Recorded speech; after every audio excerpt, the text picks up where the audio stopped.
Cary Grant, The Man from Dream City, by Pauline Kael. From The New Yorker, July 6, 1975.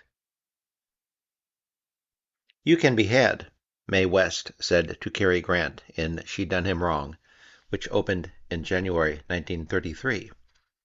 And that was what the women stars of most of his greatest hits were saying to him for 30 years, as he backed away, but not too far.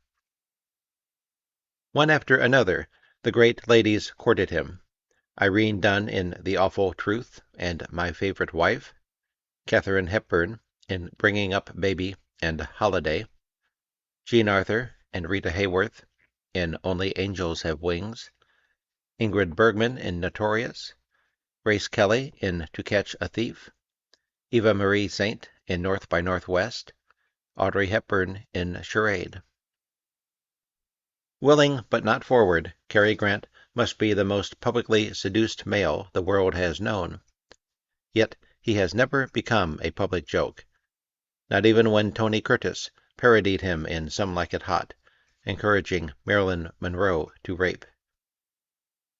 The little bit of shyness and reserve in Grant is pure box-office gold, and being the pursued doesn't make him seem weak or passively soft. It makes him glamorous, and since he is not as available as other men, far more desirable. Cary Grant is the male love object. Men want to be as lucky and enviable as he is. They want to be like him, and women imagine landing him. Like Robert Redford, he's sexiest in pictures in which the woman is the aggressor, and all of the film's erotic energy is concentrated on him, as it was in Notorious. Ingrid Bergman practically ravished him while he was trying to conduct a phone conversation. Redford has never been so radiantly glamorous as in The Way We Were, when we saw him through Barbra Streisand's infatuated eyes. But in The Great Gatsby, when Redford needed to do for Mia Farrow what Streisand had done for him, he couldn't transcend his immaculate self-absorption. If he had looked at her with desire, everything else about the movie might have been forgiven. Cary Grant would not have failed. Yearning for an idealized love was not beyond his resources. It may even be part of his essence. In the sleekly confected The Philadelphia Story, he brought conviction to the dim role of the blue blood standing by Katharine Hepburn and waiting on the sidelines. He expressed the very sort of desperate constancy that Redford failed to express. Grant's marital farces with Irene Dunne probably wouldn't have been as effective as they were if he hadn't suggested a bedeviled constancy in the midst of the confusion. The heroine who chases him knows that deep down he wants to be caught only by her. He draws women to him by making them feel he needs them, yet the last thing he'd do would be to come right out and say it.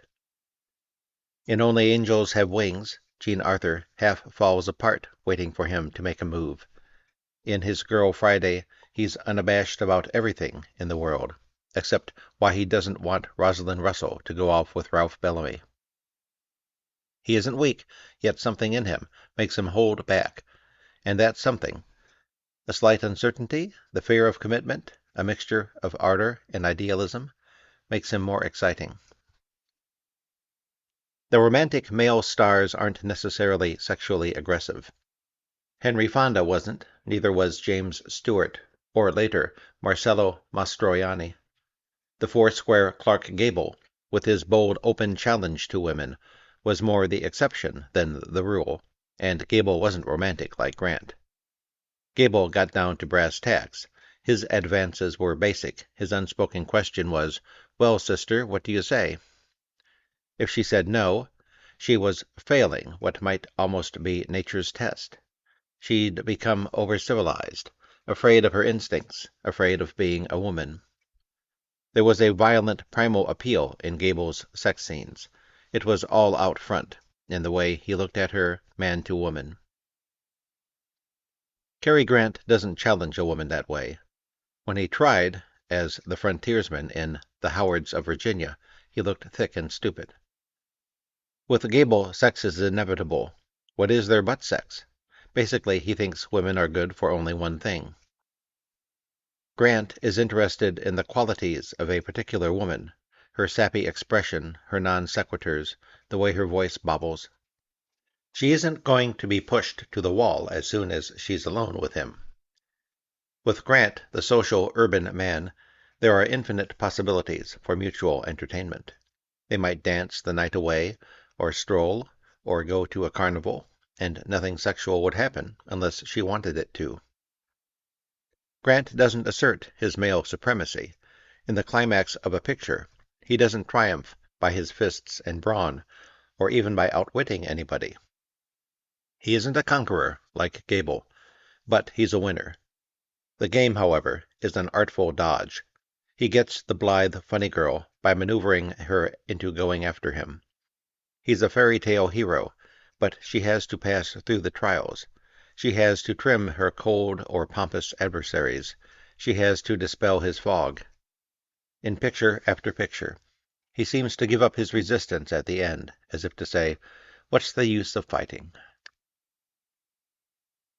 Many men must have wanted to be Clark Gable and looked straight at a woman with a faint smirk and lifted, questioning eyebrows. What man doesn't, at some level, want to feel supremely confident and earthy and irresistible? But a few steps up the dreamy social ladder, there's a more subtle fantasy of worldly grace, of being so gallant and gentlemanly and charming that every woman longs to be your date. And at that deluxe level, men want to be Cary Grant. Men as far apart as John F. Kennedy and Lucky Luciano thought that he should star in their life story. Who but Cary Grant could be a fantasy self-image for a president and a gangster chief? Who else could demonstrate that sophistication didn't have to be a sign of weakness, that it could be the polished, fun-loving style of those who were basically tough? Cary Grant has said that even he wanted to be Cary Grant. And for women, if the roof leaks or the car stalls, or you don't know how to get the super to keep his paws off you, you may long for a Cary Grant to take charge. But when you think of going out, Cary Grant is your dream date. Not sexless, but sex with civilized grace, sex with mystery. He's the man of the big city, triumphantly suntanned. Sitting out there in Los Angeles, the expatriate New York writers projected onto him their fantasies of Eastern connoisseurship and suavity. How could the heroine ever consider marrying a rich rube from Oklahoma and leaving Cary Grant and the night spots? Los Angeles itself has never recovered from the inferiority complex that its movies nourished, and every movie-going kid in America felt that the people in New York were smarter, livelier, and better looking than anyone in his hometown. The audience didn't become hostile. It took the contempt as earned. There were no Cary Grants in the sticks. He and his counterparts were to be found only in the imaginary cities of the movies. When you look at him, you take for granted expensive tailors, international travel, and the best that life has to offer. Women see a man they could have fun with. Clark Gable is an intensely realistic sexual presence. You don't fool around with Gable. But with Grant there are no pressures, no demands. He's the sky that women aspire to. When he and a woman are together, they can laugh at each other and at themselves. He's a slapstick Prince Charming. Mae West's raucous invitation to him, "Why don't you come up sometime and see me? Come on up, I'll tell your fortune," was echoed 30 years later by Audrey Hepburn in Charade. "Won't you come in for a minute? I don't bite, you know, unless it's called for." And then, purringly, "Do you know what's wrong with you?" "Nothing." That might be a summary of Cary Grant, the finest romantic comedian of his era. There's nothing the matter with him. Many of the male actors who entered movies when sound came in showed remarkable powers of endurance. James Cagney, Bing Crosby, Charles Boyer, Fred Astaire, but they didn't remain heroes. Spencer Tracy didn't either. He became paternal and judicious. Henry Fonda and James Stewart turned into folksy elder statesmen, sagacious but desexed. Cary Grant has had the longest romantic reign in the short history of movies. He might be cast as an arrogant rich boy, an unscrupulous cynic, or a selfish diplomat, but there was nothing sullen or self-centered in his acting. Grant never got starstruck on himself. He never seemed to be saying, "Look at me." The most obvious characteristic of his acting is the absence of narcissism, the outgoingness to the audience. Cary Grant was a knockout in his dapper young days as a Paramount leading man to such suffering sinners as Sylvia Sidney, Carole Lombard, Tallulah Bankhead, Marlene Dietrich, Nancy Carroll. He appeared with this batch in 1932. Paramount threw him into 7 pictures in his first year. In some 24 roles in 4 years, he was a passable imitation of Noel Coward or Jack Buchanan, though not as brittle as Coward or as ingratiatingly silly as Buchanan. He played a celebrated javelin thrower in This Is the Night, a rotten rich roué in Sinners in the Sun, the husband of a diva in Enter Madam, and of another diva in When You're in Love. He was a flyer who went blind in Wings in the Dark. He wore a dinky mustache and was captured by the Kurds in The Last Outpost. He used a black bullwhip on the villainous Jack LaRue in The Woman Accused. But that's all a blur. He didn't have a strong enough personality to impose himself on viewers, and most people don't remember Cary Grant for those roles, or even much for his tall, dark, and handsome stints with Mae West. He might never have become a star if it had not been for the sudden onset of screwball comedy in 1934, the year when The Thin Man and 20th Century and It Happened One Night changed American movies. His performance in screwball comedies, particularly The Awful Truth in 1937, his 29th picture, turned him into the comedian hero that people think of as Cary Grant. He was resplendent before, but characterless, even a trace languid, a slightly wilted shake. He was Mae West's classiest and best leading man, but he did more for her in She Done Him Wrong and I'm No Angel than she did for him. She brought out his passivity and a quality of refinement in him which made her physical aggression seem a playful gambit. With tough men opposite her, she was less charming, more crude. Sizing him up with her satyr's eyes and deciding he was a prize catch, she raised our estimate of him. Yet Grant still had that pretty boy killer look. He was too good-looking to be on the level. And although he was outrageously attractive with Mae West, he was vaguely ill at ease. His face muscles betrayed him, and he looked a little fleshy. He didn't yet know how the camera should see him. He didn't focus his eyes on her the way he learned to use his eyes later. No doubt he felt absurd in his soulful, cowhide leading man roles, and tried to conceal it. When he had nothing to do in a scene, he stood, lunged forward as if hoping to catch a ball. He became Cary Grant when he learned to project his feelings of absurdity through his characters, and to make a style out of their feeling silly. Once he realized that each movement could be stylized for humor, the eye-popping, the cocked head, the forward lunge, and the slightly ungainly stride became as certain as the pen strokes of a master cartoonist. The new element of romantic slapstick in the mid-30s comedies, the teasing role reversals and shifts of mood, loosened him up and brought him to life.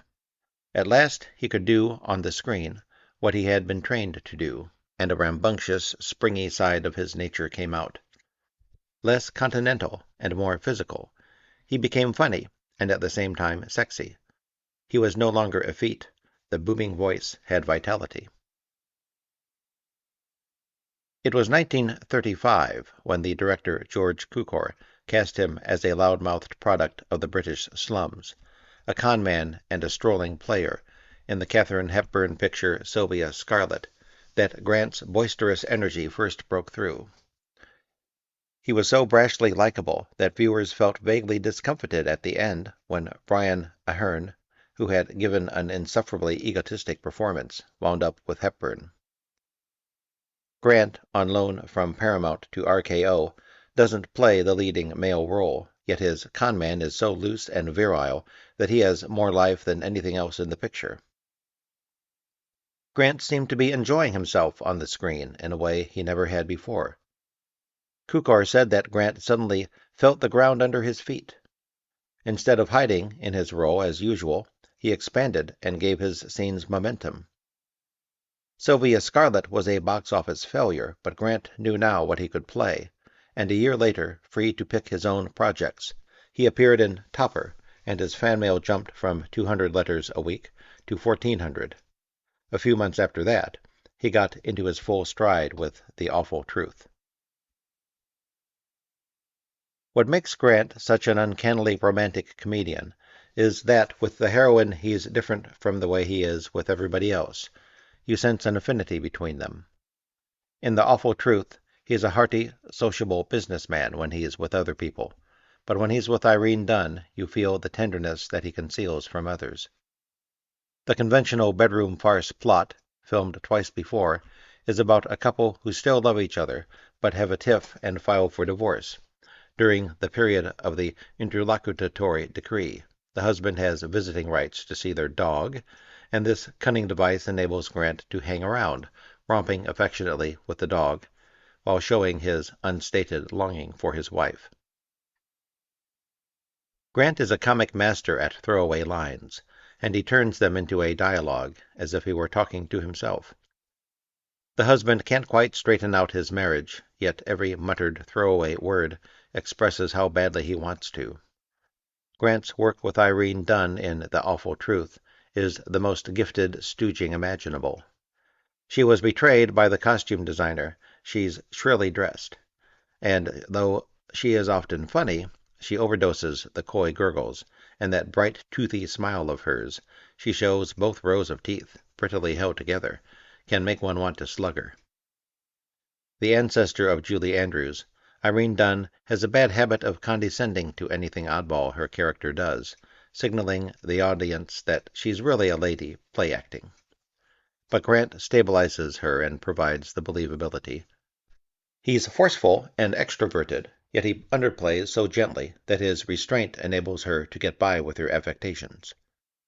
Grant uses his intense physical awareness to make the scenes play, and never to make himself look good at the expense of someone else, not even when he could waltz away with the show. He performs the gags with great gusto, but he never lets us forget that the character is behaving like an oaf because he doesn't want to lose his wife, and that he's trying to protect his raw places. Henry Fonda played roles similar to Grant's, and it isn't hard to imagine Fonda as the husband in The Awful Truth, or as the paleontologist hero of Bringing Up Baby. But Fonda would have been more of a hayseed, and lighter weight. And if Grant had played Fonda's role in The Lady Eve, Grant wouldn't have been the perfect, pratfalling innocent that Fonda was. Fonda, with his saintly bumpkin's apologetic smile and his double-jointed gait, could play bashful stoops more convincingly than any other romantic star. However, it's part of the audience's pleasure in Grant that he isn't a green kid. He is a muscular, full-bodied man making a fool of himself. There were other gifted urbane farceurs. The best of them, William Powell, with his skeptical, tolerant equanimity, was supremely likable. He got the most out of each blink and each twitch of his lips, and he had amazing dimples, which he could invoke without even smiling. But Powell and the others didn't have the romantic ardor hidden inside their jokes, and although there were other fine romantic actors, such as Charles Boyer, their love scenes often turned mushy, while Grant's had the redeeming zest of farce. Perfection in drawing-room comedy was almost certainly Grant's dream of glory. It appears to have remained so, but he had, as a young vaudeville comedian, acquired the skills that were to turn him into an idol for all social classes.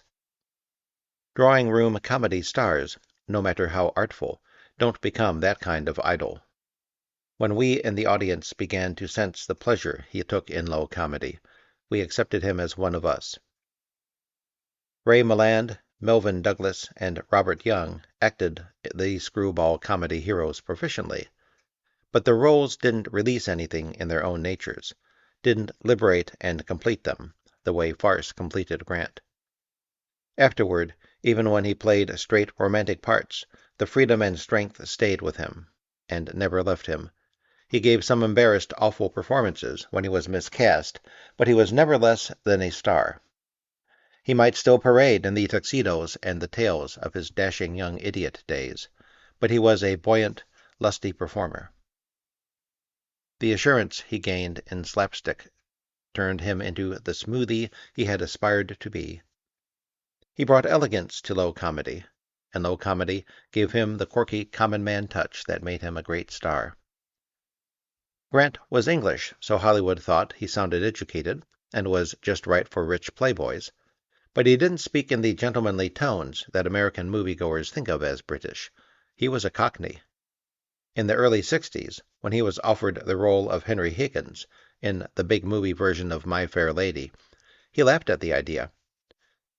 "The way I talk now," he said, "is the way Eliza talked at the beginning."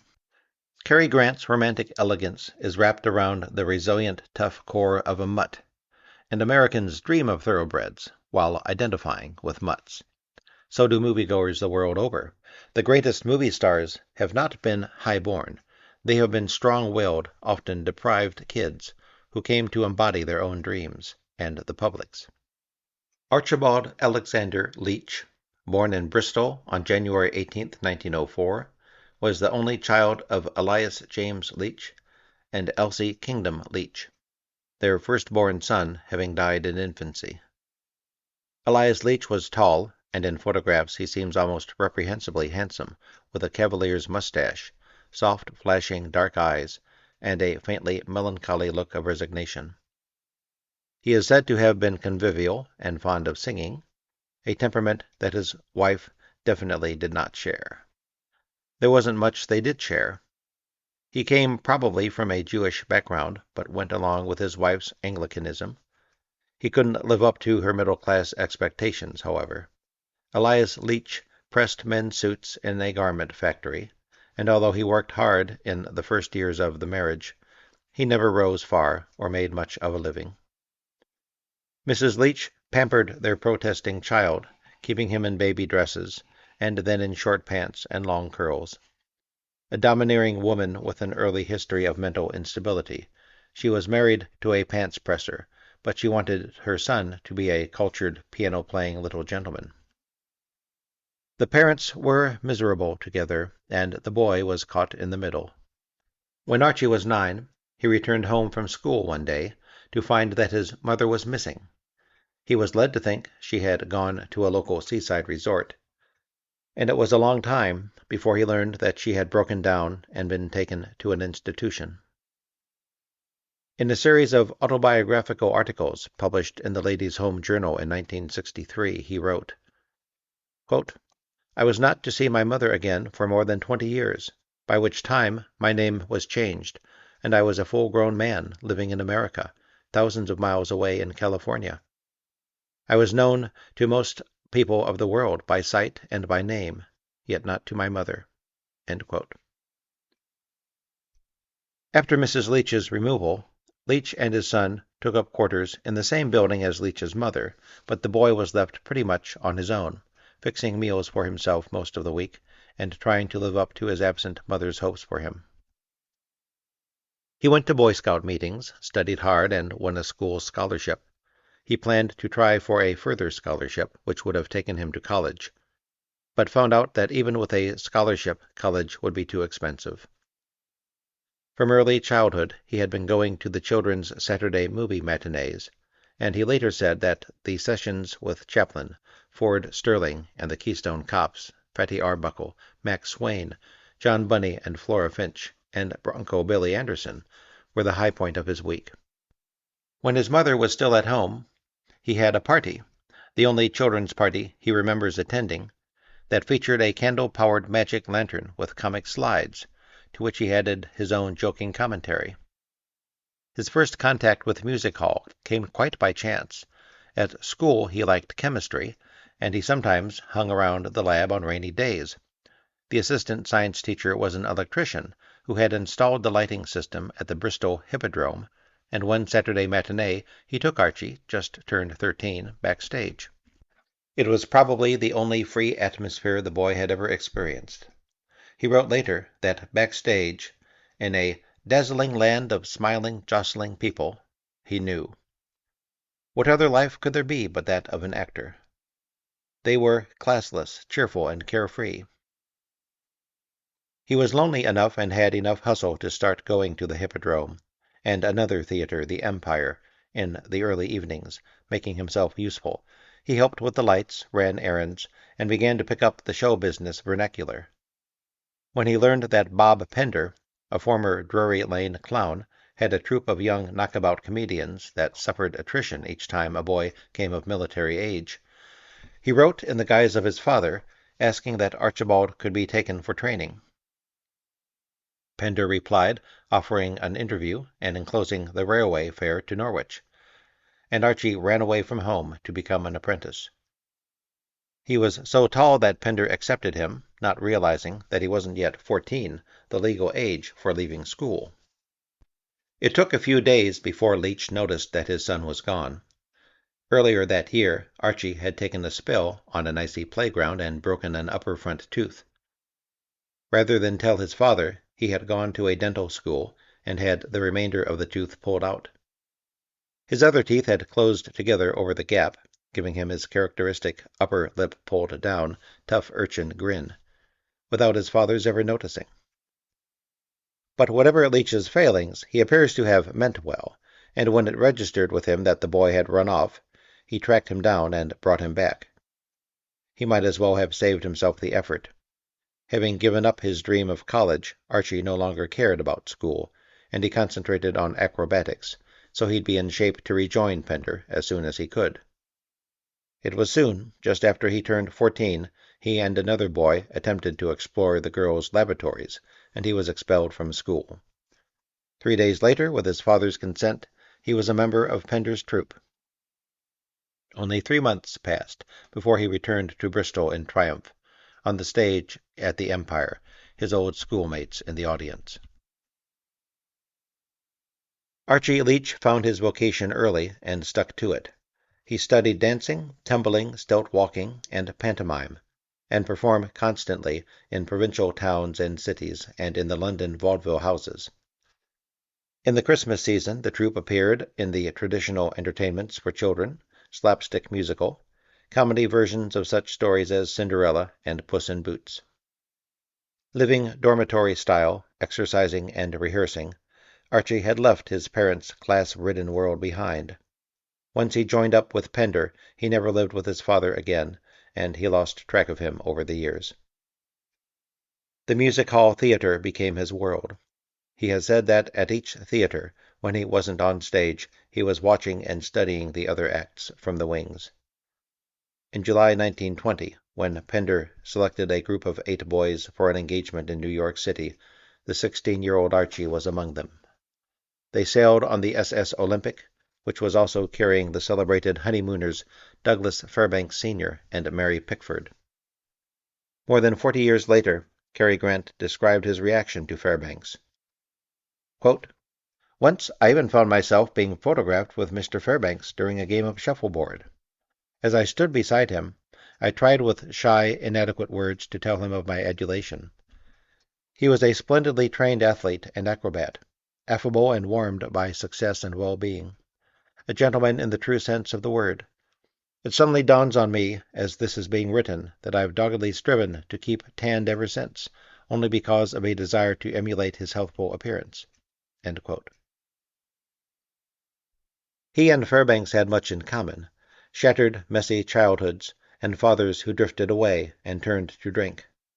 It appears that they were both part Jewish, but were raised as Christians, and they both used acrobatics in their careers, though Fairbanks, a narrowly limited actor, but a fine acrobat, was a passionate devotee, while Grant used acrobatics only as a means of getting into theatrical life. And though they represented different eras, they were loved by the public in similar ways for their strapping health and high spirits, for being on and giving out whenever they were in front of an audience. for grinning with pleasure at their own good luck. Grant's later marriage to Barbara Hutton, Babs the Golden Girl, the richest girl in the world, had a fairy tale resemblance to the Fairbanks-Pitford nuptials. In New York City, the Bob Pender Boys were a great success at the Hippodrome, which was considered the world's largest theater. After the engagement was over, they got booked in the major eastern cities and wound up back in New York at the top, the Palace. When the American tour ended in 1922 and it was time to go home, Archie Leach and several of the other boys decided to stay. He had 4 solid years of performing behind him, but he had never actually been in a play. And though he'd been singing on the stage, he'd never spoken dialogue. The Pender troupe had been big time, but on his own he wasn't even small time. He had no act. In the first summer of job hunting in New York, his savings went, and he ate into the return fare Pender had given him for an emergency retreat. He must, however, been an incredible charmer. It isn't hard to imagine, because, although he was only 18, he was invited to fill in at dinner parties, where he sat among the wealthy and famous. On one occasion, he was delegated to be the escort of the great soprano Lucrezia Borri. By day, after he finally landed at work, he was a stilt walker on the boardwalk at Coney Island, advertising Steeplechase Park. It was many years before his status in life was commensurate with the regard people had for him. In the fall, he shared quarters with a young Australian, who later became known as the costume designer Ori Kelly. In those days, Kelly made and tried to sell hand-painted neckties, and Archie Leach peddled them along 6th Avenue and in Greenwich Village. Around the same time, Leach and other ex-members of the Pender troupe got together in the new Hippodrome show, and joined up with some Americans and organized a vaudeville act. After trying it out in small towns in the East, they played the lesser vaudeville circuits through Canada and back across the country from California to New York. In 1924, having saved enough money to go their separate ways, the boys disbanded, some of them returning to England, Archie Leach to job hunting in New York again. He worked in juggling acts, and with unicycle riders, and with dancers. He was the audience plant with a mind-reading act. As a straight man for comics, he got one-night stands at churches and lodges, and brief engagements in the stage shows that movie theaters used to put on before the film. As his timing improved, and he became more experienced, he got more bookings. He says that eventually he played practically every small town in America.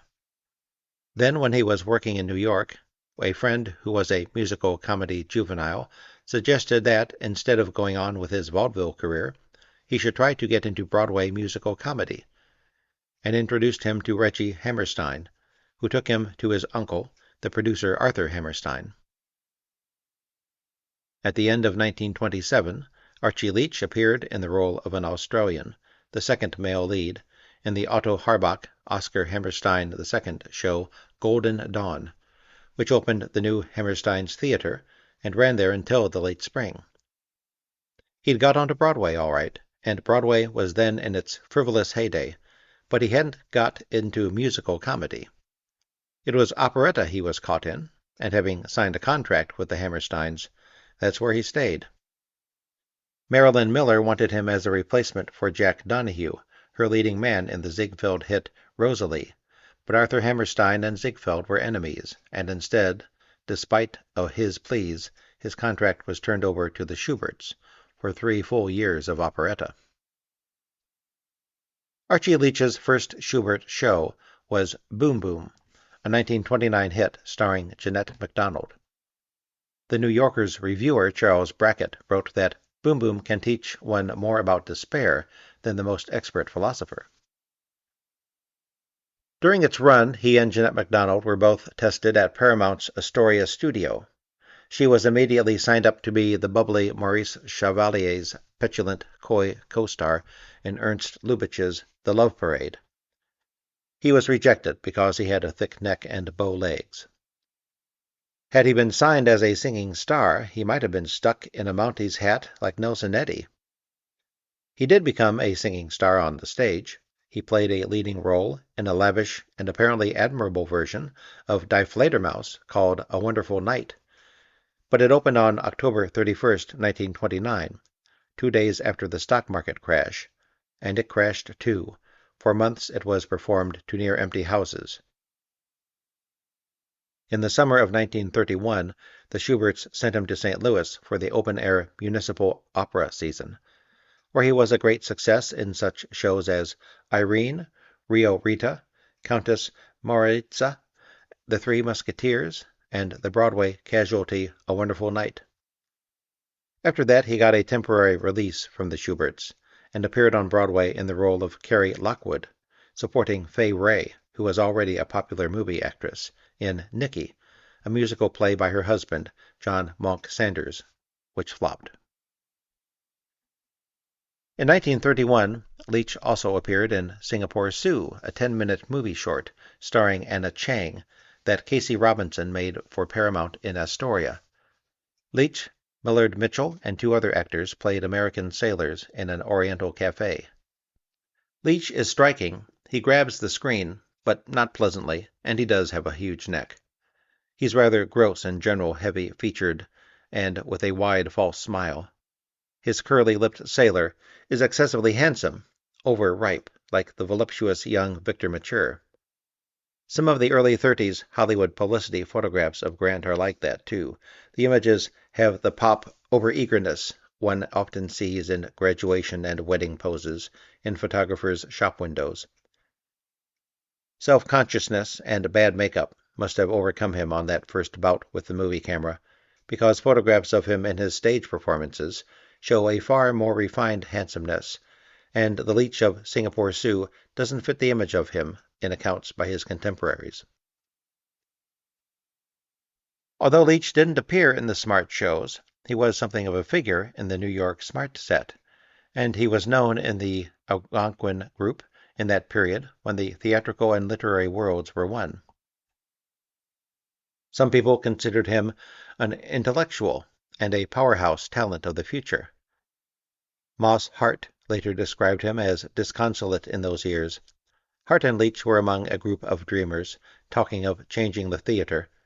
The circle also included Edward Chodorov and Preston Sturges, who met daily in the Rudley's restaurant at 41st Street and Broadway. It was a hangout where one got leads about possible jobs, and many performers frequented the place. Jeanette MacDonald, George Murphy, Humphrey Bogart. But Archie Leach was the only actor who was a regular at the Rudley Rebels table. The Anzac role he'd played in Golden Dawn must have clung to him. Or perhaps, since he never talked much about his background, some of the others mistook his Cockney for an Australian accent, because they called him Kangaroo, and sometimes Boomerang. He was never a very open fellow, Chodorov says, but he was earnest and we liked him. Intellectual was probably the wrong word for Leach. They talked, he listened. He doesn't appear to have been much of a reader, except later on, during his marriage to Betsy Drake, when he became immersed in the literature of hypnotism and the occult. But there's no indication that anyone ever doubted his native intelligence. It's a wide-awake intelligence, though this may not be apparent from his public remarks of the 60s, which had a wholesome Rotarian tone he adopted during LSD treatments with a medical guru. In his youth, Leach had liked to hang around people who were gifted and highly educated, always looking for ways to improve himself. He probably hoped that their knowledge would rub off on him. But there must have been more to it than that. He must have looked up to the brilliant young Rudley's group because the theater he worked in didn't fully satisfy his mind. Uneducated outside the theater, he was eager for spiritual leadership, for wisdom. In Hollywood, he was to sit at the feet of Clifford Odets, the leading wisdom merchant of the theatrical left. The sagacity was what marred Odets' plays. And during his many years of LSD sessions, he was euphoric about how the drug had enabled him to relax his conscious controls and reach his subconscious, thus making him a better man, less selfish, fit at last for marriage, and so on. Obviously, he felt that he'd found a scientific route to wisdom. When Nicky closed on October 31st, 1931, Leach decided to take a vacation and set out with a composer friend to drive to Los Angeles. He knew what he was after. Many of the people he'd been working with were already in the movies. He had the situation cooled. He'd been earning from $300 to $450 a week for several years, and the Schuberts were eager to employ him if he returned. He had barely arrived in Hollywood when he was taken to a small dinner party at the home of B.P. Schulberg, the head of Paramount, who invited him to make a test. Singapore Sue had not yet been released, and after seeing it, Schulberg offered him a contract. The studio executives wanted his name changed, and his friends Fay Wray and John Monk Sanders suggested that he use Cary Lockwood. He proposed it when he went back to discuss the contract, but he was told that Lockwood was a little long. Someone went down a list of names and stopped at Grant. He nodded, they nodded, and the contract went into effect on December 7th. He wasn't ever discovered. Movies were simply the next step. If Archie Leach's upward progress seems a familiar saga, it is familiar in the rags-to-riches mode of a tycoon or a statesman. What is missing from his steady climb to fame is tension. He became a performer in an era in which learning to entertain the public was a trade. He worked at his trade, progressed, and rose to the top. He has probably never had the sort of doubts about acting which have plagued so many later performers, and he didn't agonize over choices, as actors of his stature do now. A young actor now generally feels that he is an artist only when he uses his technique for personal expression and for something he believes in. And so he has a problem that Archie Leach never faced. When the actor became an artist in the modern sense, he also became a sellout. He began to feel emasculated when he played formula roles that depended on technique only, and he had to fight himself to retain his belief in the audience, which often preferred what he did when he sold out. He was up against all the temptations, corruptions, and conflicts that writers and composers and painters had long been wrestling with. Commerce is a bind for actors now in a way it never was for Archie Leach. Art for him was always a trade. He was unusually long-sighted about his career and prodigiously disciplined, and so he got into a position in which he didn't have to take any guff from anybody. The Hammersteins had sold him to the Schuberts when he wanted to go to Ziegfeld, and to get movie roles he had to commit himself to a 5-year contract with Paramount. But that was the last time he let others have the power to tell him what to do. He was 27 when he signed the contract at a starting salary of $450 a week. Paramount didn't know what it had.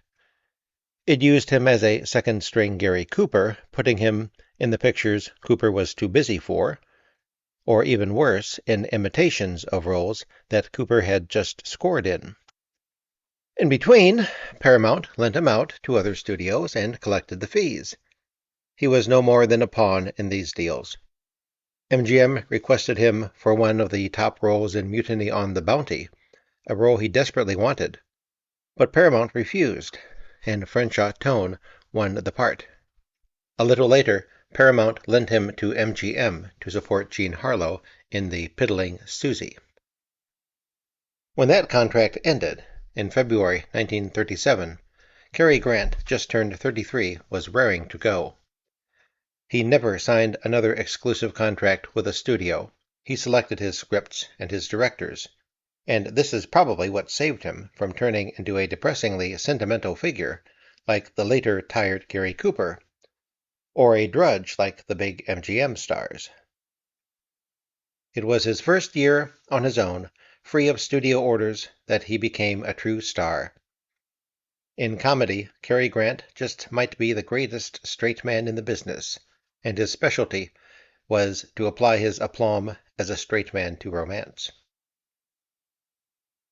The lunatic 30s comedies that made him a star are still enjoyed, but their rationale has dropped from sight.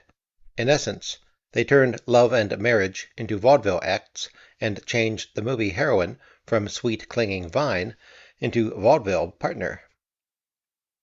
Starting in 1934, when things were still bad, but Roosevelt and the New Deal had created an upswing spirit, the happy screwball comedies were entertainment for a country that had weathered the worst of the Depression and was beginning to feel hopeful.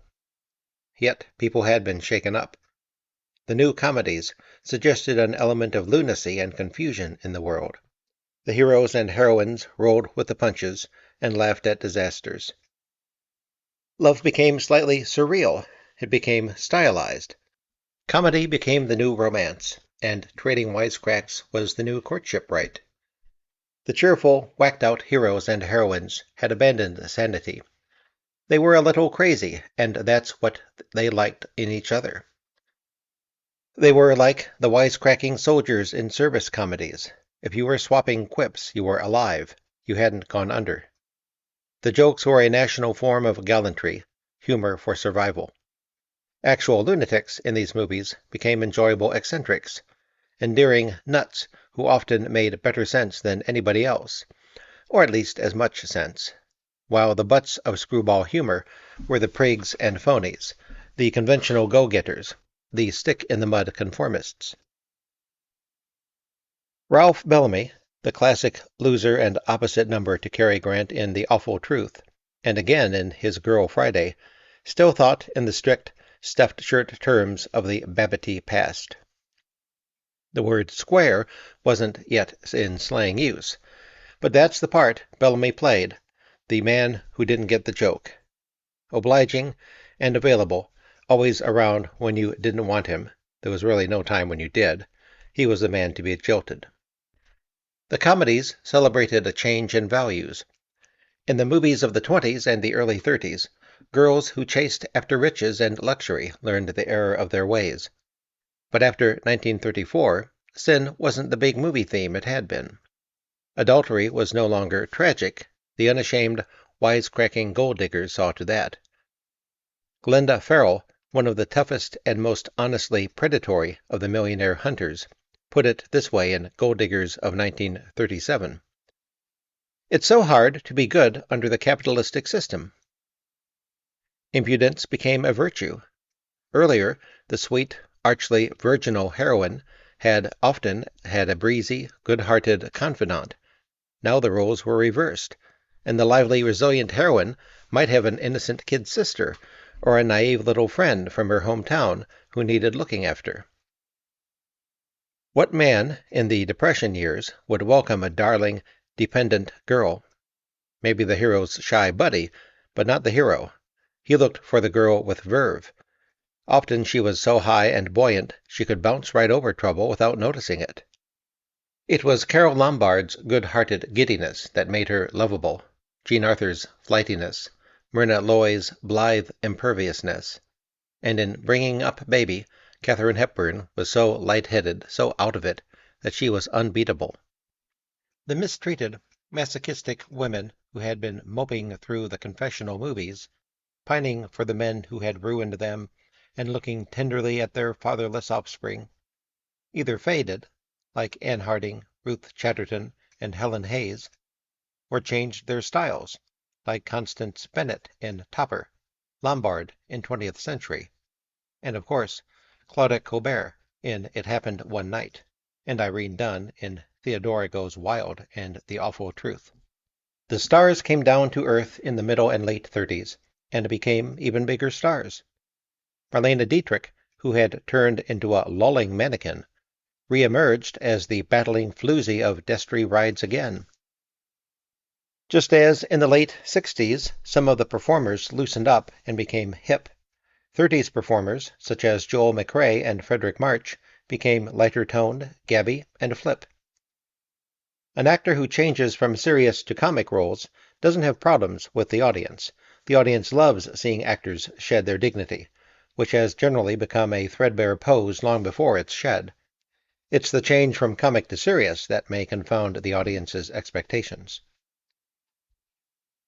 The speed and stylization of screwball humor were like a stunt, and some of the biggest directors of the 30s had come out of two-reel comedy and had the right training.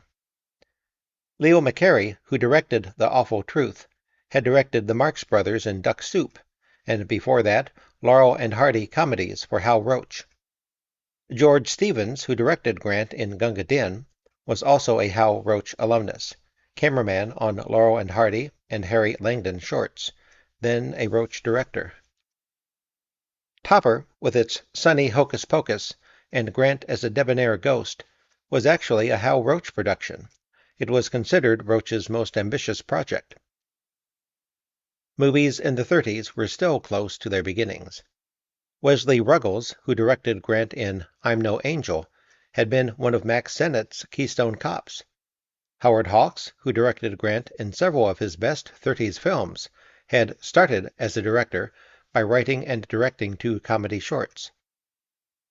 The directors had graduated from slapstick when sound came in and Hollywood took over Broadway's plays. But after a few years, all that talk, without much action, was becoming worrying. The screwball movies brought back the slapstick tradition of vaudeville and the 2-reelers, and blended it into those brittle Broadway comedies. When it was joined to a marital farce or a slightly daring society romance, slapstick no longer seemed like kid stuff. It was no longer innocent, and was no longer regarded as low comedy. The screwball movies pleased people of all ages. The faithful adoptions of stage plays had often been a little tepid for children. And the directors, who had come out of a Hollywood in which improvising and building gags were part of the fun of a movie making, went back, partly at least, to that way of working. No longer so script-bound, movies regained some of the creative energy and exuberance, and the joy in horseplay, too, that had been lost in the early years of talkies. The new freedom can be seen even in small ways, in trivia. Grant's screwball comedies are full of cross-references, and gags from one are repeated or continued in another. In The Awful Truth, Irene Dunne, trying to do in her almost ex-husband, Grant, refers to him as Jerry the Nipper. In Bringing Up Baby, Hepburn, pretending to be a gun moll, tells the town constable that Grant is the notorious Jerry the Ripper. And the same dog trots through both pictures, as Mr. Smith in The Awful Truth, and George in Bringing Up Baby, and as Mr. Atlas in Topper Takes a Trip, and Asta in the Thin Man movies. That dog was a great actor. He appeared to adore each master in turn. Once Grant's Paramount contract ended, there seemed no stopping him. As long as the screwball comedy period lasted, he was king. After The Awful Truth in 1937, he did 2 pictures with Katharine Hepburn in 1938, Bringing Up Baby and Holiday. It was a true mating. They had the same high energy level, the same physical absorption in acting. In 1939, he did Gunga Din and Only Angels Have Wings, and in 1940, His Girl Friday, My Favorite Wife, and The Philadelphia Story. During those peak years, 1937 to 1940, he proved himself in romantic melodrama, high comedy, and low farce. He does uproarious mugging in the knockabout jamboree Gunga Din, a movie maker's prank like Beat the Devil. Ben Hecht and Charles MacArthur stole the adolescent boy's fantasy atmosphere from The Lives of a Bengal Lancer, then took the plot from their own The Front Page, mixed it with slapstick, The Three Musketeers, and set it in a Hollywood Kipling India. Douglas Fairbanks Jr. plays the Hildy Johnson role. He plans to leave the British Army to get married and go into the tea business. And Victor McLagan in the Walter Burns role, and Grant as the Cockney bruiser Archibald Cutter, scheme to get him to re-enlist. When the 3 comrades fight off their enemies, they're like 3 Fairbankses flying through the air. Grant looks so great in his helmet in the bright sunshine, and seems to be having such a marvelous time, that he becomes the picture's romantic center, and his affection for the worshipful Gunga Din, played by Sam Jaffe, becomes the love story. The picture is both a stirring, beautifully photographed, satiric colonial adventure story, and a walloping vaudeville show. Grant's grimaces and cries when Annie the elephant tries to follow him and Sam Jaffe onto a rope bridge over a chasm are his broadest clowning. The scene is right out of Laurel and Hardy. And he's never been more of a burlesque comic than when he arrives at the gold temple of the religious cult of thugs and whinies, with greedy delight at the very moment he's being shot at. The thug guru is shaven-headed Eduardo Cianelli, the original Diamond Louis of the front page, who wears a loincloth and chants, "Kill, kill, kill for the love of killing!" Perhaps because the picture winds up with a bit of pop magic, an eye-moistening, Kipling-esque tribute to Gunga Din, shown in heaven in the British Army uniform he longed to wear. The press treated it rather severely, and George Stevens, the director, was a little apologetic about it. He may have got in over his head. He had replaced Howard Hawks as director, and when he added his Stan Laurel specialities to the heroic flourishes Hawks had prepared, and after the various rewrite men, William Faulkner and Joel Sarah were among them, built on to the gags, the result was a great bounding piece of camp. Grant has always claimed that he doesn't like to exert himself, and that his ideal role would be a silent man in a wheelchair, but his performance here tells a different story. All his performances tell a different story. The following year, when Grant played Burns in His Girl Friday, this time an acknowledged remake of the front page, and with Charles Lederer's additions, a spastic explosion of dialogue, he raised mugging to a joyful art. Grant obviously loves the comedy of monomaniac egotism. Walter Burns' callousness and unscrupulousness are expressed in some of the best farce lines ever written in this country, and Grant hits those lines with a smack. He uses the same stiff-necked, cock-headed stance that he did in Gunga Din. It's his position for all-out, unsubtle farce. He snorts and whoops. His Walter Burns is a strong-arm performance, defiantly self-centered and funny. When Grant was reunited with Irene Dunne in My Favorite Wife, they had another box-office smash, but his playing wasn't as fresh as in The Awful Truth. This marital farce was really moldy.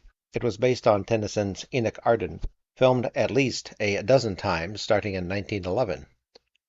And Grant's performance as the rattled husband is a matter of comic bewilderment and skittish double takes.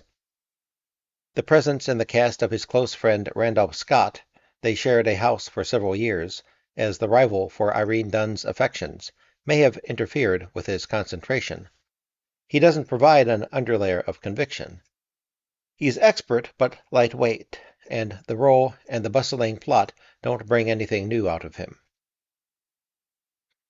The Hollywood comedy era was just about over by then. The screwball comedies in particular had become strained and witless. The spoiled, headstrong runaway heiresses and the top-hatted playboy cut-ups had begun to pall on the public, and third-rate directors who had no feeling for slapstick thought it was enough to have the players giggling and falling over the furniture.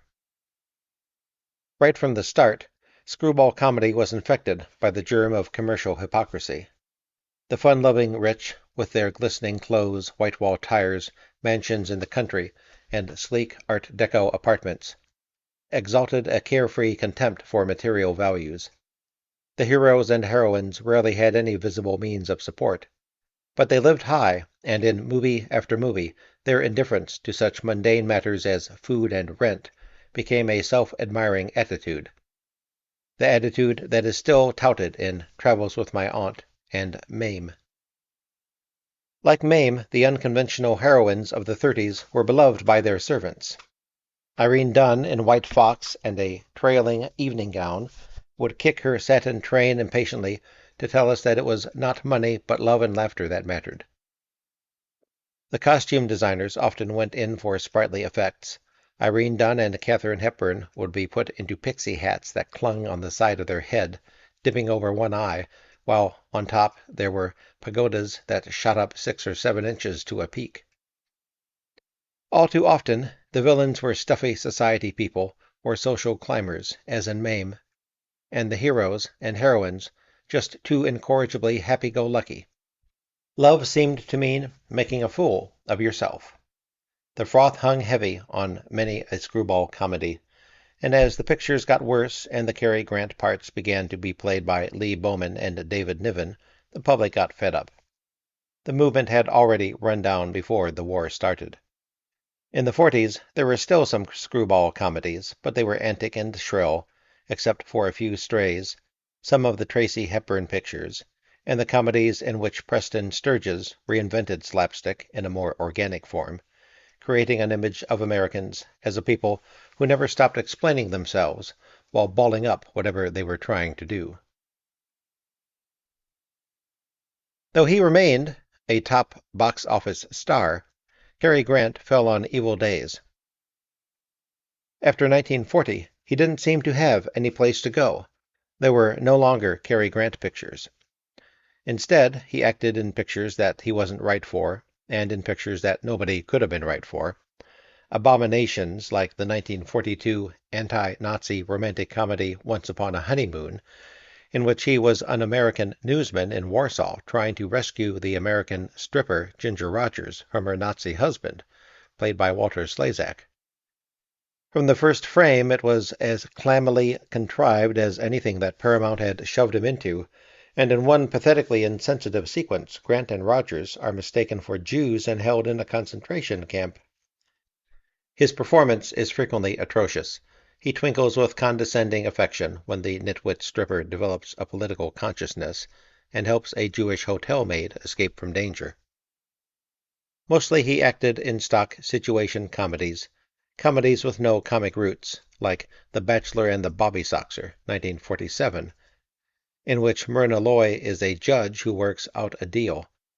Grant, a philandering artist, will go to jail unless he dates her schoolgirl sister, played by Shirley Temple, until the teenager's crush on him wears off. Escorting Shirley Temple, wearing his shirt open and acting like an adolescent, Cary Grant is degradingly unfunny. There's no core of plausibility in his role. Grant doesn't have the eyes of a Don Juan or the temperament. When the artist is accused of being a skirt chaser, it seems like some kind of mistake. In the 30s, Grant would sometimes appear in a role such as the despondent husband of a mercenary, cold-hearted woman, Kay Francis, in the 1939 In Name Only, that suggested that he had unexplored dimensions. They remained unexplored. In 1941, when he departed from comedy, it was in just the sort of sincere tearjerker that Hollywood was always proudest of. Penny Serenade, with Irene Dunne again. The unrealistic casting of this inert, horribly pristine film is the trick. The appeal to the audience is that these two glamorous stars play an ordinary couple and suffer the calamities that do in fact happen to ordinary people. When tragedy strikes Cary Grant and Irene Dunne, it hurts the audience in a special way. Penny Serenade is a sweet and sour pacifier. Grant, who got an Academy Award nomination, could hardly have been better. Using his dark eyes and his sensuous, clouded handsomeness as a romantic mask, he gave his role a defensive, not quite forthright quality, and he brought out everything that it was possible to bring out of his warmed-over lines, weighting them perfectly so that they almost seemed fresh. Nearly all of Grant's 72 films have a certain amount of class and are well above the Hollywood average, but most of them, when you come right down to it, are not really very good. Grant could glide through a picture in a way that leaves one indifferent, as in the role of a quaint guardian angel named Dudley in the bland, musty Goldwyn production The Bishop's Wife, 1947. And he could be the standard put-upon male of burbling comedy, as in Every Girl Should Be Married, 1948, and the pitifully punk Room for One More, 1952. The nice pictures he made with Betsy Drake, who in 1949 became his third wife. He could be fairly persuasive in austere, reflective parts, as in the Richard Brooks thriller Crisis, 1950, in which he plays a brain surgeon forced to operate on a Latin American dictator, played by Jose Ferrer. He's a seasoned performer here, though his energy level isn't as high as in the true Grant roles, and he's a little cold, staring absently when he means to indicate serious thought. What's missing is probably that his own sense of humor isn't allowed to come through. Generally, when he isn't playing a man who laughs easily, he isn't all there. He was able to keep his independence because he had a good head for business. Within a short time of leaving Paramount, he could command $150,000 a picture, and that was only the beginning. Later, he formed partnerships and produced his pictures through his own corporations, Grandin, Grandart, Granley, and Granox. He didn't do what stars like Kirk Douglas did when they gained control over their productions. He didn't appear in westerns for the virtually guaranteed market. He was too self-aware for that. He was a lonely holdout in the period when even Frank Sinatra turned cowpoke. From the 30s on, Grant looked for comedies that would be mass-oriented versions of the Noel Coward and Philip Barry and Frederick Lonsdale drawing room and boudoir farces that Broadway theatergoers admired in the 20s. And so he settled for Sidney Sheldon, The Bachelor and the Bobby Soxer, Dream Wife, or Stanley Shapiro, Operation Petticoat, That Touch of Mink, for Norman Panama and Melvin Frank, Mr. Blandings Builds His Dream House, or for Melville Shavelson and Jack Rose, Room for One More, Houseboat. He sought the best material and got the second-rate and synthetic, because good writers wouldn't and couldn't write that way anymore. His taste didn't change, but he didn't do the real thing, not even the real Lonsdale. His friends say he believes that the world doesn't understand fine language. With People Will Talk and The Talk of the Town, he was probably reaching toward Shaw. He got the loquacity without the wit. Considering that he selected his roles, these choices indicate one of the traps of stardom. When actors are young, they're eager for great roles, but when they become stars, they generally become fearful that the public won't accept them in something different. They look for roles that seem a little more worthwhile than the general run. With one exception, None But the Lonely Heart, Cary Grant appeared to be content throughout his career to bring savoir-faire to pratfalls, romantic misunderstandings, and narrow escapes. It seems reasonable to assume that he attained something so close to the highest aspirations of his youth that, as far as acting was concerned, he had no other goals and no conflicts. Moss Hart said that Archie Leach's gloom vanished when he became Cary Grant. The only trace of gloom in Grant's movies is in None But the Lonely Heart, which he made in association with Clifford Odets as writer and director in 1944. The film was an ironic interlude in Grant's career, coming as it did between the cloying whimsy of Once Upon a Time, in which he was a Broadway sharpie exploiting a boy who had a pet dancing caterpillar, and Night and Day, the 10-ton Cole Porter musical bio, in which he skittered about as a youthful Yaley before facing life with stoic courage and inscrutable psychic hang-ups. In None But the Lonely Heart, set in the East End of London, he plays Ernie Mott, a young Cockney, a restless drifter who lacks the will to leave the ghetto for good. Ernie grew up in oppressive poverty, but he wants to make life better for his mother, who runs a grubby antiques and second-hand furniture shop. Made at Grant's instigation, he acquired the rights to the book. The film was a gesture toward the ideas he shared with the other dissidents at Rudley's, and even more, a gesture toward his own roots, toward the grimness of his life before he apprenticed himself to the theater. His mother was released from confinement in 1933. That same year, his father died of extreme toxicity, and he established a surprisingly close relationship with her.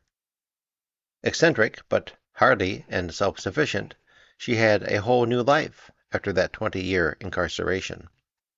She lived into her mid-90s, and until she was in her late 80s, she did all her own shopping and housework, and occupied her days with antique-driving, fierce bargains when she spotted something she wanted. Grant has described her as extremely good company. He wrote that, quote, "Sometimes we laugh together until tears come into our eyes." End quote. In the 30s, he flew to England several times a year to see her, and he took the English beauty Virginia Cheryl, Chaplin's leading lady in City Lights, to meet his mother before they were married in London in 1934, his first marriage, which was dissolved the following year. The outbreak of the Second World War must have brought his English past even closer to him. He was still a British subject, and in 1939 he became involved in activities to aid the British. Later, when the United States was in the war, he went on trips to entertain the troops and on bond-selling tours. In one routine, he played straight man to Bert Lahr. In June 1942, less than 2 weeks before his marriage to Barbara Hutton, he legally changed his name and became an American citizen. Grant's old name had long been a joke to the public and to him. He had named his pet Saliham Archibald, and when the dog ran away from his Los Angeles home, it is said that the dog ran out the door while Grant was carrying Virginia Cheryl over the threshold. He took large ads in the papers giving the dog's name.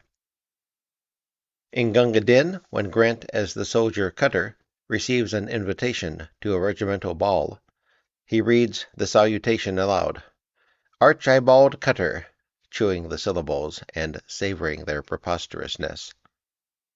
As the editor in His Girl Friday, when Grant is threatened with prison by the mayor and the sheriff, he yammers out, "The last man to say that to me was Archie Leach, just a week before he cut his throat."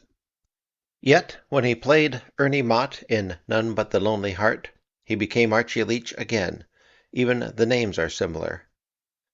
None But the Lonely Heart was the first movie Clifford Odets had ever directed, and although the original material was not his, but a best-selling novel by Richard Llewellyn, Odets gave it the rich melancholy of his best plays. Too much of it, however, the dirge-like, mournful, fogged-up atmosphere seemed fake and stagey. Odets worked up each scene, almost as one develops scenes in the theater, and didn't get them to flow thematically, but he went all out. He brought out some hard-earned effects with an elan that recalled Orson Welles' first films, and there were unexpected cross-currents. Ernie's girl, played by June Duprez, was plaintive and distressed, and turned out not to be Ernie's girl at all. It was an extraordinary debut film, and it is an indication of the movie industry's attitude toward talent that Odets got only one other chance to direct 15 years later, The Story on Page 1 in 1959.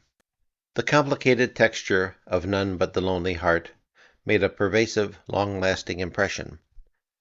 What can one remember of such Grant films as Room for One More, or Dream Wife, or Kiss Them for Me, or Houseboat?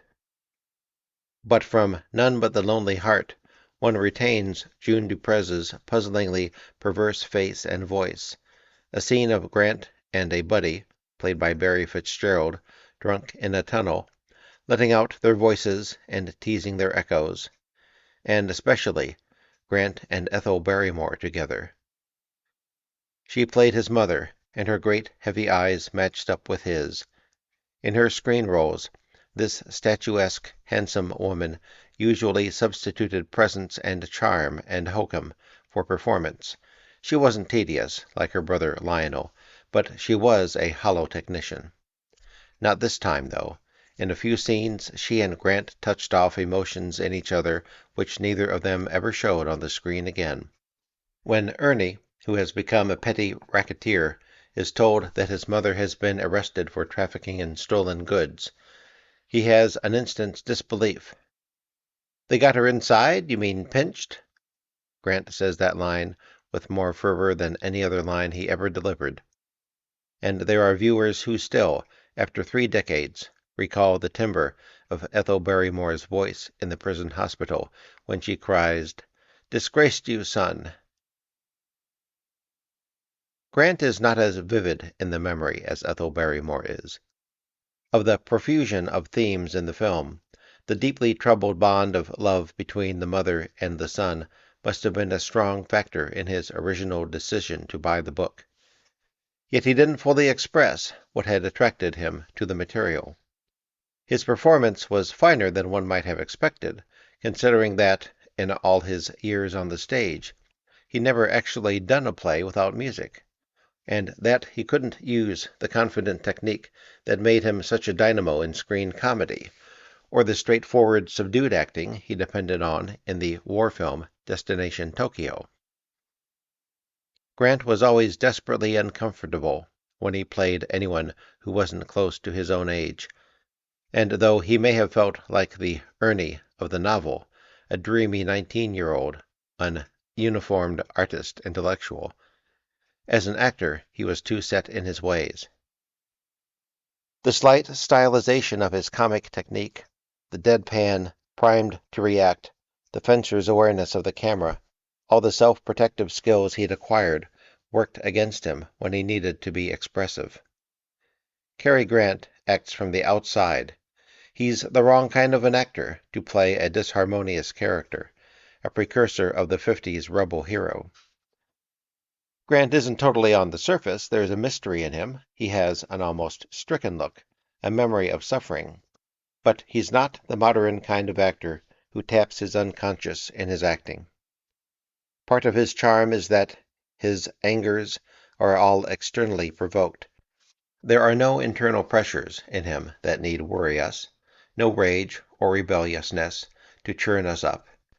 If he reacts with exasperation or a glowering look, we know everything there is to know about his reaction. When we watch Brando, the dramatic stage is in him, and the external aggressions against him are the occasions for us to see the conflicts within. The actor's distance and his perfect clarity are gone. Life seemed simpler with Cary Grant's pre-Freudian, pre-psychological acting as entertaining. But he couldn't split Ernie Mott apart effectively, and he couldn't hold him together, either. And it was nobody's fault. One reason Ernie wasn't as vivid a character as he needed to be was that it was Cary Grant trying to be grubby Ernie Mott.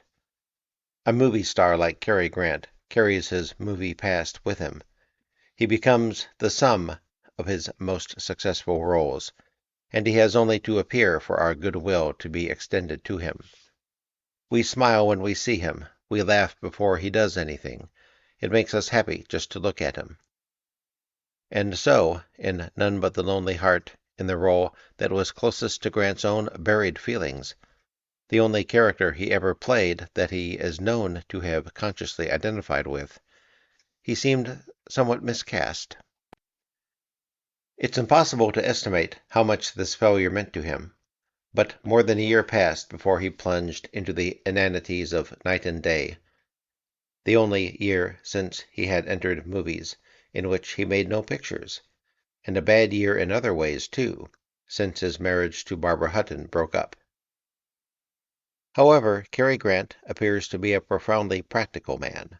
After the disappointing box office returns from None But the Lonely Heart, he did get an Academy Award nomination for it, but the award was given to Bing Crosby for Going My Way. He never tried anything except Cary Grant roles. As far as one can judge, he never looked back. He remained a lifelong friend of Clifford Odets. He was proud to be accepted by Odets, and Odets was proud that the handsome, tanned idol was there at his feet. But Odets' passion no longer fired Cary Grant to make business decisions. When Odets was trying to set up picture deals and needed him as a star, he didn't return the calls. This didn't spoil their friendship.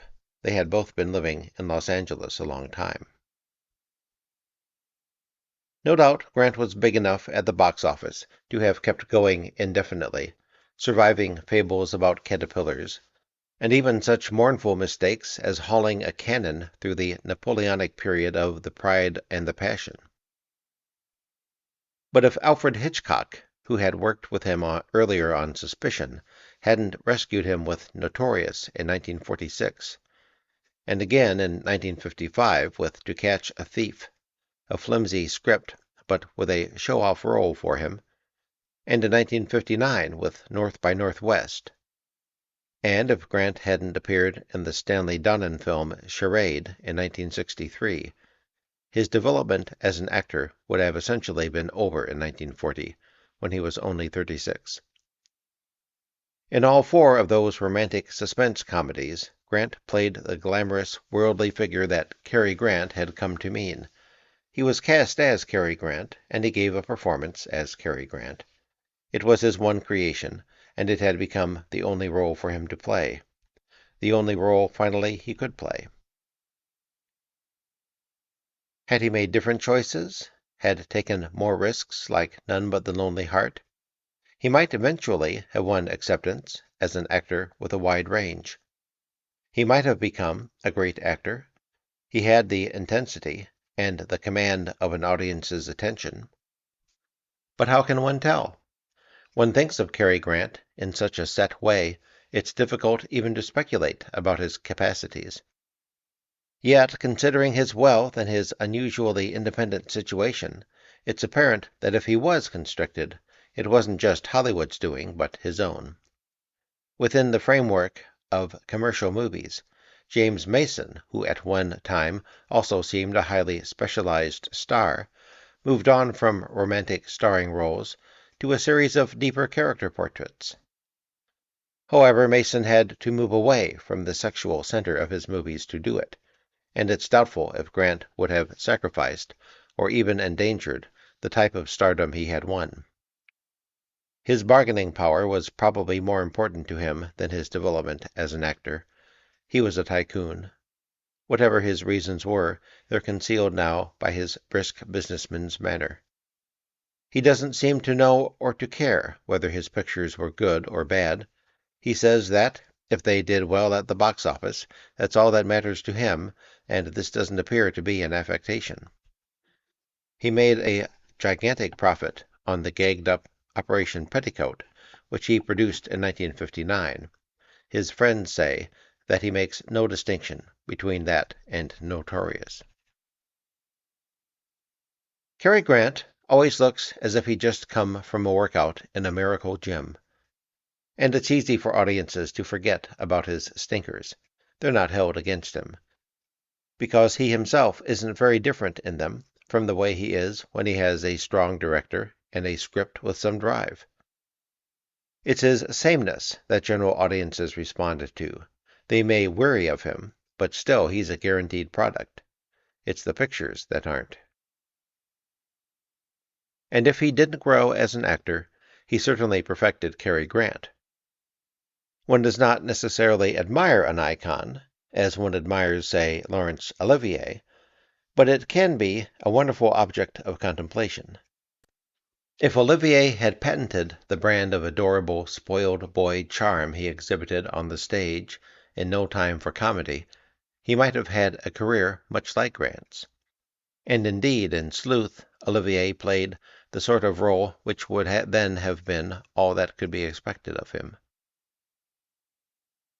As a movie star, Grant is so much a man of the city that he couldn't play a rural hero or a noble, rugged man of action, and so much a modern man that he couldn't appear in a costume or period picture without looking obstreperous, as if he felt he was being made a fool of.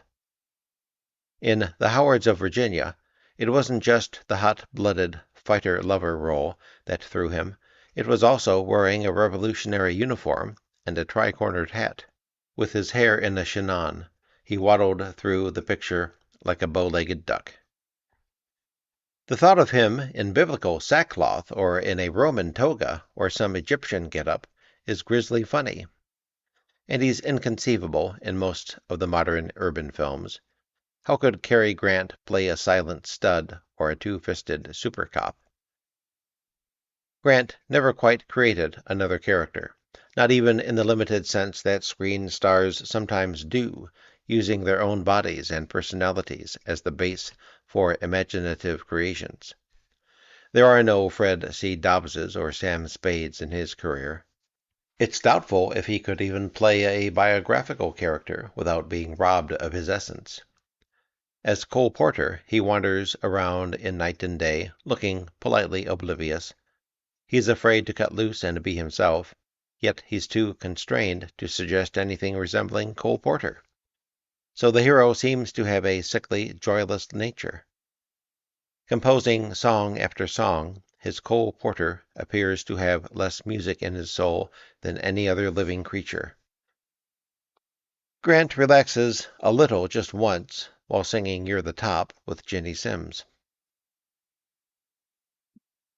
He sings quite often in movies, as in The Awful Truth, when he parodies Ralph Bellamy's version of Home on the Range, or in Susie, in which he does the number that is included in That's Entertainment, and he replaced Bing Crosby as the Mock Turtle in the 1933 Alice in Wonderland.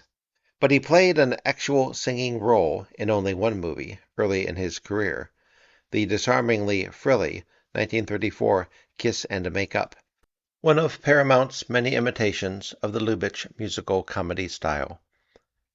A sense of fun breaks through when he shows off his vaudeville skills, a confident, full-hearted exhibitionism. He frequently plays the piano in movies, happily and enthusiastically, and he does off the screen too. For the past decade, since the breakup of his fourth marriage to Diane Cannon, following the birth of a daughter, his first child, he's been in retirement from the screen, but he's been active as an executive with Fabergé, whose president, George Barry, used to play the saxophone for a living. Barry composed the title song for A Touch of Class, produced by Brut, a subsidiary of Fabergé. They sometimes have jam sessions after board meetings, with Grant playing a piano or organ. It's a corporate business right out of a 30s Cary Grant movie. In Kiss and Make Up, he actually ran a swank beauty salon. Grant belongs to the tradition of the success-worshipping immigrant boy who works his way up to the top. But with a difference. The success he believes in is in the international high style of the worldly, fun-loving men he played. He's got Rolls-Royces stashed away in key cities. He has lived up to his screen image, and then some. Welcome everywhere, more sought after than the Duke of Windsor was.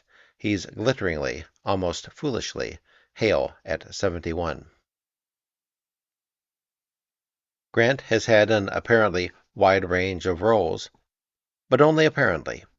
Even in the era when he became a star, his sexual attraction worked only with a certain type of co-star, usually playing a high-strung, scatterbrained heroine, dizzy but not dumb. He would have been a disaster opposite Joan Crawford.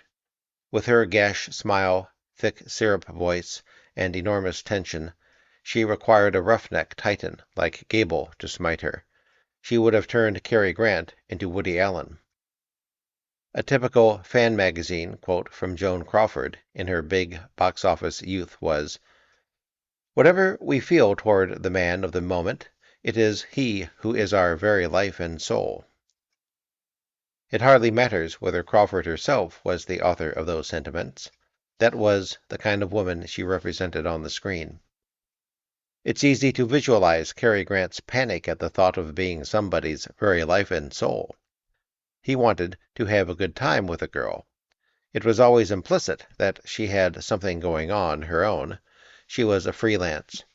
She wasn't going to weigh him down, not like Crawford, who was all character armor and exorbitant needs.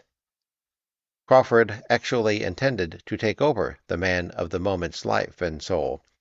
That was what love meant in her pictures, and why she was so effective with skinny, refined, rich hero types like Robert Montgomery and Franchot Tone, whom she could scoop up. She gave the same intensity to everything she did. She inspired awe. But Grant didn't want to be carried away. Nobody scoops up Cary Grant. And he didn't want an electrical powerhouse. He's unthinkable with Bette Davis. Once Grant became a star, there was a civilized equality in his sex partnerships, though his co-star had to be not only a pal, but an ardent pal. When he appeared with Myrna Loy, they were pleasant together, but they didn't really strike sparks. Loy isn't particularly vulnerable. And she isn't dominant either. She's so cool and airy, she doesn't take the initiative. And since he doesn't either, except perfunctorily, nothing happens. They're too much alike, both lightly self-deprecating, both faintly reserved and aloof.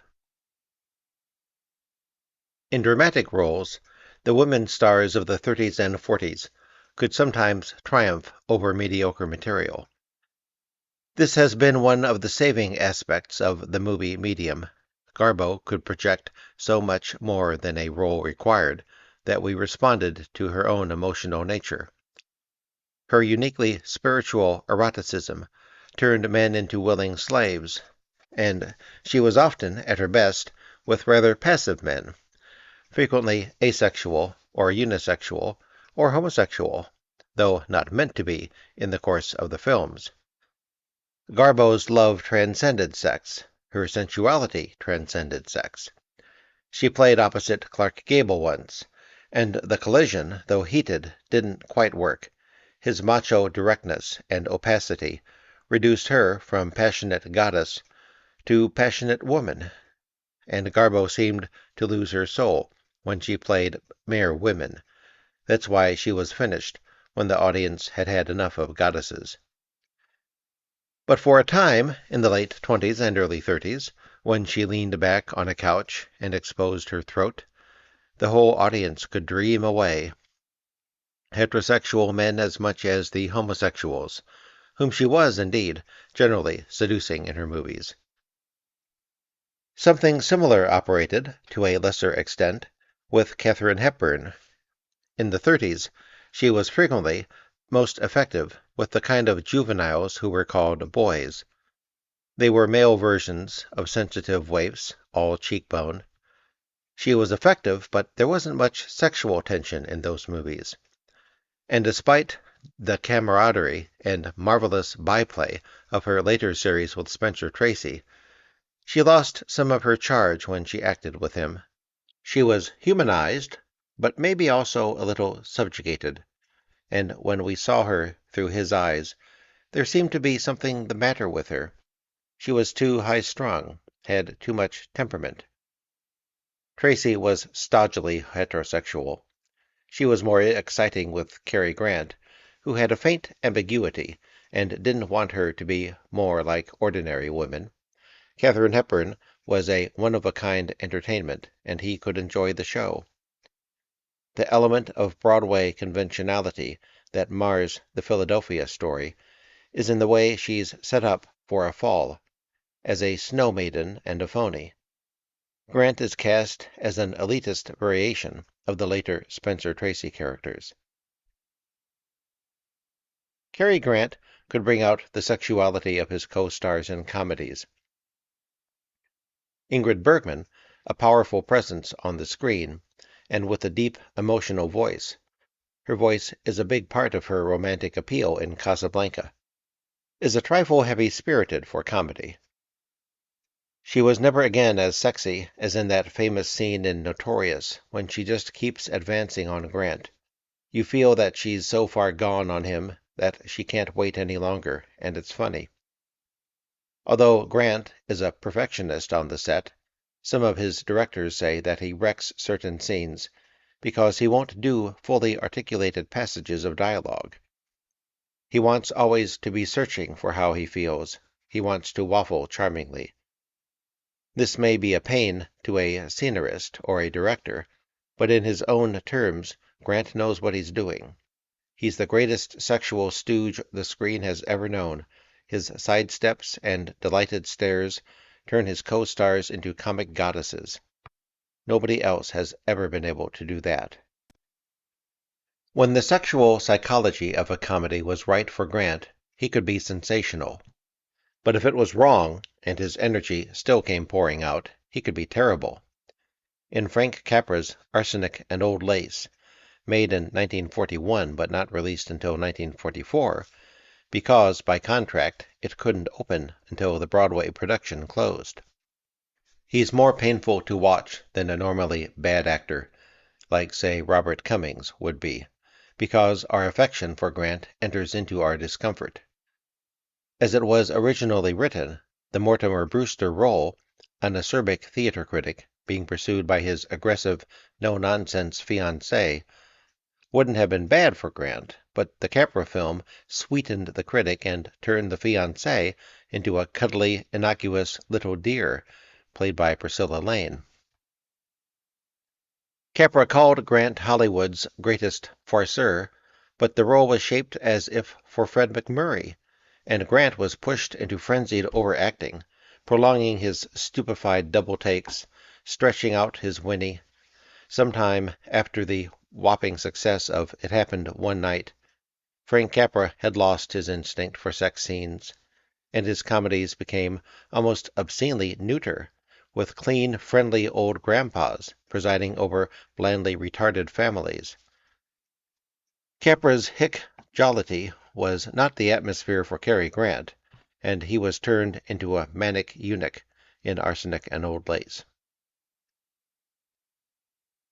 In drag scenes, even in his best movies, Grant also loses his grace. He is never so butch, so beefy and clumsy a he-man, as in his female impersonations, or in scenes involving a clothes switch. In Bringing Up Baby, Katharine Hepburn takes his suit away, and he has nothing to wear but a flouncy, fur-trimmed negligee.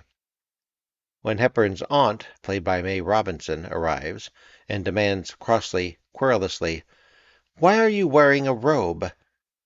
Grant, exasperated, answers, "Because I just went gay all of a sudden." It doesn't work. He goes completely out of character. Burt Lancaster was deliriously, unself-consciously funny in a long drag sequence in The Crimson Pirate, a parody adventure picture roughly comparable to Gunga Din. He turned himself into a scrambled cartoon of a woman, as Harry Ritz had done in On the Avenue. That's what Tony Curtis and Jack Lemmon did in Some Like It Hot, only they did it by yielding to their feminine disguises and becoming their own visions of gorgeous, desirable girls.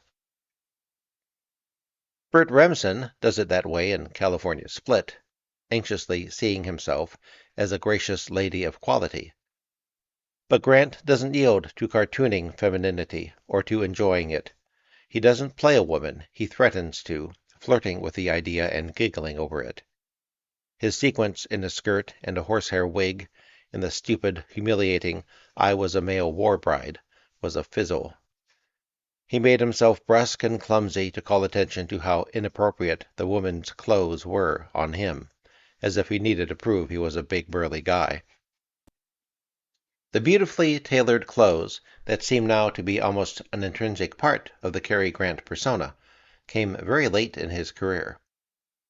Decked out in the pinstripes, wide lapels, and bulky shoulders of the early 40s, Grant, with his thick, shiny black hair, often suggested a racetrack tout or a hood. He was a snappy dresser, and when he was playing Ivy League gentleman, his clothes were often kingpin flashy, in the George Raft manner. Happy and hearty, he looked terrific in those noisy clothes.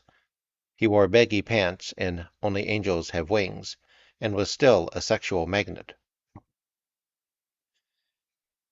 But sometimes his slouch hats and floppy, loose draped jackets seemed to dominate the actor inside. His strutting appearance was distracting, like a gaudy stage set. As he got older, however, he and his slimline clothes developed such an ideal one-to-one love affair that people could grin appreciatively in the sheer pleasure of observing the union. In North by Northwest, the lean-fitting suit he wore through so many perils seemed the skin of his character. And in Charade, when, for the sake of a dim joke about drip dry, he got under the shower with his suit on, he lost the skin of his character, even though that character was Cary Grant. It's a peerless creation, the Cary Grant of the later triumphs, Notorious, To Catch a Thief, North by Northwest, and Charade. Without a trace of narcissism, he appears as a man women are drawn to, a worldly, sophisticated man who has become more attractive with the years. And Grant really had got better looking. The sensual lusciousness was burned off, Age purified him, as it has purified Paul Newman. His acting was purified, too. It became more economical. When he was young, he had been able to do lovely fluff like Topper without being too elfin, or getting smirky like Ray Milland, or becoming a brittle, too bright gentleman like Franchot Tone. But he'd done more than his share of arch mugging, lowering his eyebrows and pulling his head back as if something funny were going on in front of him when nothing was. Now the excess energy was pared away. His performances were simple and understated and seamlessly smooth. In Charade, he gives an amazingly calm performance. He knows how much his presence does for him and how little he needs to do. His romantic glamour, which had reached a high peak in 1939 in Only Angels Have Wings, wasn't lost. His glamour was now a matter of his resonances from the past, and he wore it like a mantle. Some stars, Kirk Douglas for one, don't realize that, as they get older, if they continue to play the same sort of parts, they no longer need to use big, bold strokes. They risk self-caricature when they show off their old flash. And they're a bit of a joke when they try to demonstrate that they're as good as they ever were. But if they pared down their styles and let our memories and imaginations fill in from the past, they can seem masters. Sitting in an airport VIP lounge a few years ago, Anthony Quinn looked up from the TV set on which he was watching To Catch a Thief and said, "That's the actor I always wanted to be." Which is fairly funny, not only because Quinn and Grant are such contrasting types, but because Quinn has never learned the first thing from Cary Grant. He's never understood that he needs to dry out a little. Some actors are almost insultingly robust. If you should ask Anthony Quinn, "Do you know how to dance?"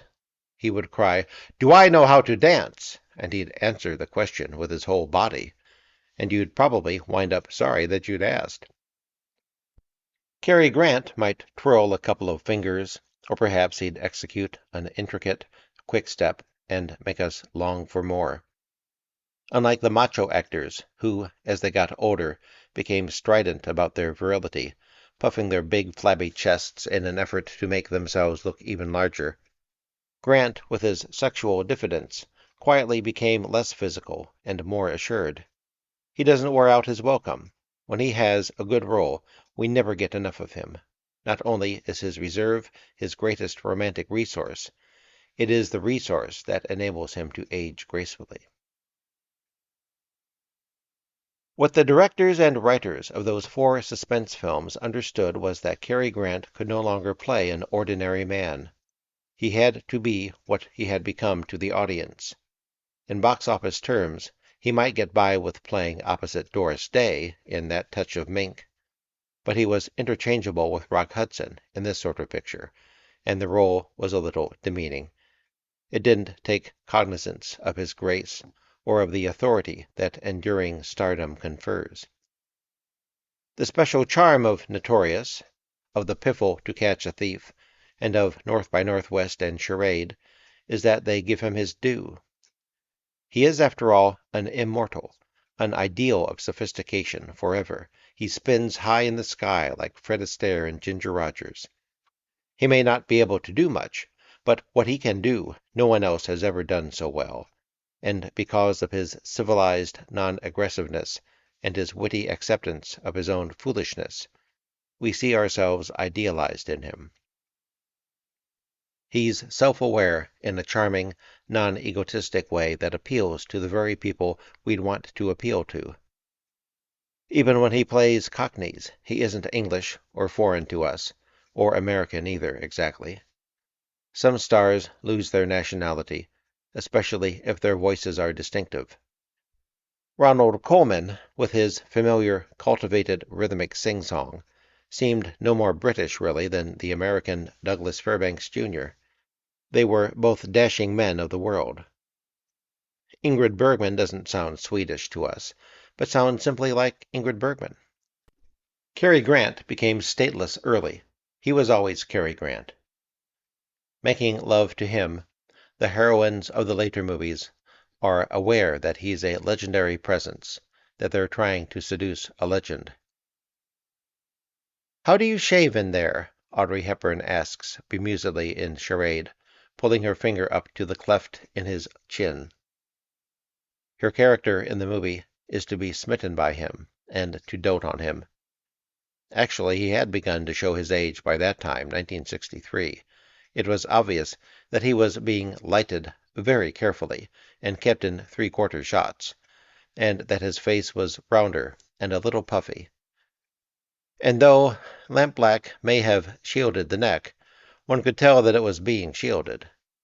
But we saw him on Audrey Hepburn's terms, Cary Grant at his most elegant. He didn't need the show-stopping handsomeness of his youth. His style, though it was based on his handsomeness, had transcended it. Everyone likes the idea of Cary Grant. Everyone thinks of him affectionately, because he embodies what seems a happier time, a time when we had a simpler relationship to a performer. We could admire him for his timing and nonchalance. We didn't expect emotional revelations from Cary Grant. We were used to his keeping his distance, which, if we cared to, we could dose in idle fantasy. He appeared before us in his radiantly shallow perfection, and that was all we wanted of him. He was shallow, but in a good way, shallow without trying to be deep. We didn't want depth from him. We asked only that he be handsome and silky and make us laugh. Cary Grant's bravado, his wonderful sense of pleasure in performance, which we respond to and share in, is a pride in craft. His confident timing is linked to a sense of movies as popular entertainment. He wants to please the public. He became a polished, finished performer in a tradition that has long since atrophied. The suave, accomplished actors were usually poor boys who went into a trade and trained themselves to become perfect gentlemen.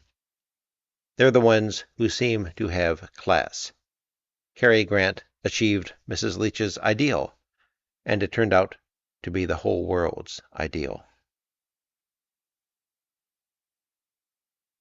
That was Cary Grant, The Man from Dream City by Pauline Kael, published in The New Yorker, July 6, 1975, and thank you for listening.